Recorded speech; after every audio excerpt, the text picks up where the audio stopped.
What's going on, guys? It's Everett here, and we are on to part 4 of the ankle mobility series. So the first 3 videos I made of this series were quite a while ago. I'll put a link in the description or a card up here to check those out.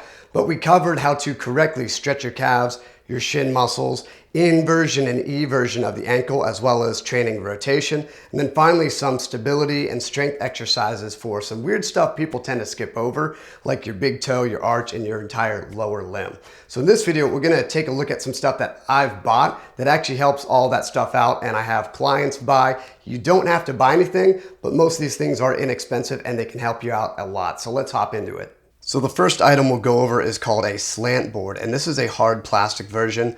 Most of these are made out of wood, and if you have a workshop, you could actually make one of these pretty easy. Couple pieces of wood, make some cuts to make it adjustable, and add some hinges so you can lay it flat and store it out of the way.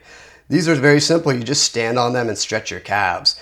So you might be wondering, well, why do I need to buy this? Can't I just use a yoga block or a wall or a curb outside? And absolutely you can.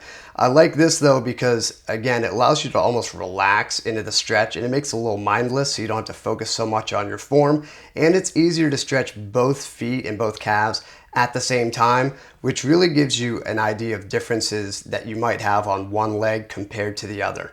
You can also do this in just a single leg stretch, and it's a little easier to stretch your leg in a single leg position here because you have something to rest that other foot up on top of, and it keeps the angle on the calves right. Again, it's adjustable as well, so you can start really minimal angle and then work up throughout the days and the weeks and the months that you're using this.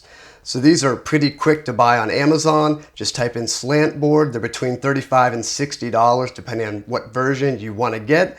But again, they're simple, so as long as it has good reviews, I'd go ahead and pick it up.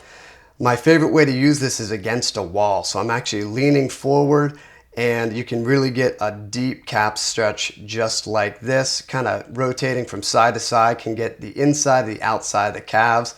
And overall, again, it just makes it really mindless to stretch your calves consistently each day while you're watching Netflix or working at a stand-up desk, something like that. The next item we'll look at is called a calf stretcher for obvious reasons. I think the company that actually makes this is called Pro Stretch, but there's a lot of knockoff variations. You can get this in a single leg variation, which is what I have. It's like 15 bucks. The double leg variation is surprisingly more expensive, like $50, $60. I don't know why, so I went with the single leg, and you really need to watch out and make sure you're not compensating and cheating this position, like I showed you in the first video of this series. Dropping your arch, rotating your hips, hiking a hip, so be mindful of how you stretch in this. So it's a really good way to stretch your calf. Again, I'd load up next to a wall and you just rock back, and I find I feel this a little bit lower in my lower leg, like the Achilles tendon. Now, what I actually mainly use this for is moving, believe it or not. And again, we're talking about mobility here. We've discussed it's not just about stretching and becoming more flexible or bendy. You need to be able to control your muscles and contract. So I love doing calf raises with this. So I get a really good stretch, stretching the calf, and then I do a calf raise. Now, you can do calf raises on pretty much anything in the gym or even outside on a curb. What I love about this is you keep your toes pointed. And if you ever looked at ballerinas, they have incredible calves, mainly because they use them all day, but also because they stand on their toes. And a lot of people, when you do a calf raise, your toes are bent and you're not going to get as deep of a calf contraction.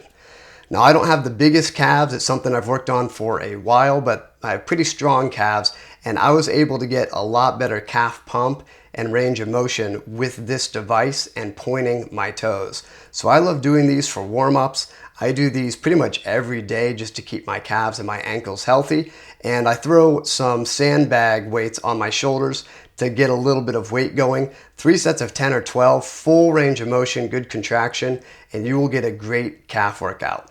And again, on Amazon, 15 bucks or so, $15, $20, just type in calf stretcher and you'll see a lot of options come up. Next up, we're gonna go super fancy and high tech, a tennis ball. I would actually use a lacrosse ball or maybe even a golf ball for this. I just had a tennis ball handy for this demonstration, so I grabbed it.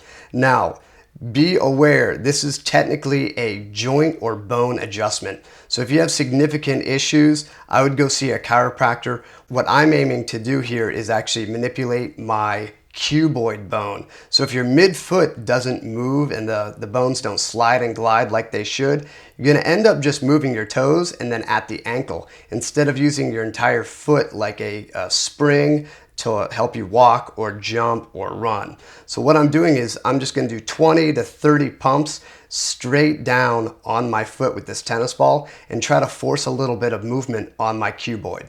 So your cuboid bone is a little bit closer to your heel and it's lateral, outside. So again, if you're pretty heavy, the tennis ball is just gonna squish. You're not gonna get a whole lot. I'm lighter, so this does work for me, but again, I would definitely choose a lacrosse ball. And you're not just gonna do this once or twice. You might have to do a couple dozen reps per side consistently to actually force that cuboid to move.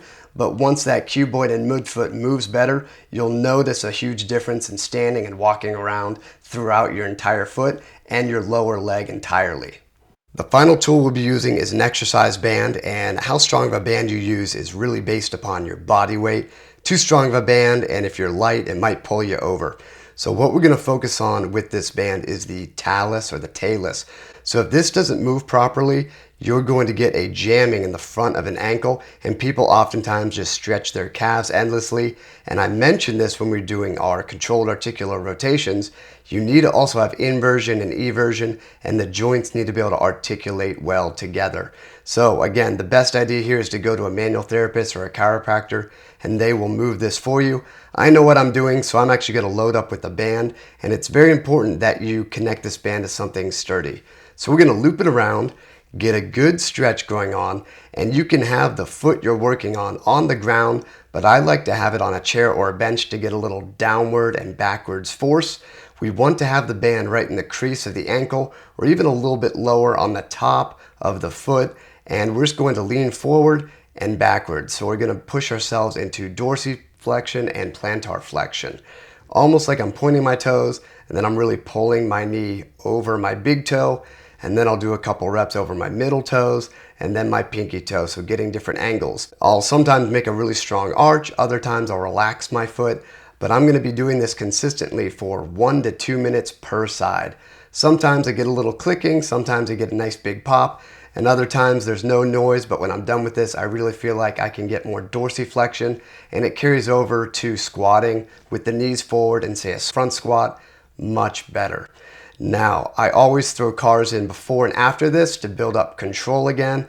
We just don't want to do this and then go try to work out. Okay guys, so thanks for watching once again, and as always, I really hope this helps somebody out there, or at least starts your journey to improving your ankle mobility. And again, it's not just a medical or legal disclaimer. The best way to improve this type of stuff is to go get assessed by someone who's qualified. A lot of people think, oh no, I have to sign up for like 3 sessions a week and do that for 6 months with a chiropractor or a manual therapist, and it's not always like that. It can be very simple and easy, especially if you're not injured, to improve your ankles quickly, and then you just take care of them. You go into maintenance mode with the cars, some stretching, and some specific exercises that you can either go through from this video each day, or maybe your practitioner will give you some that are very precise for your exact situation. So comment, like, subscribe. Again, it helps out the channel. It takes a second. Thanks for watching, and see you in the next video.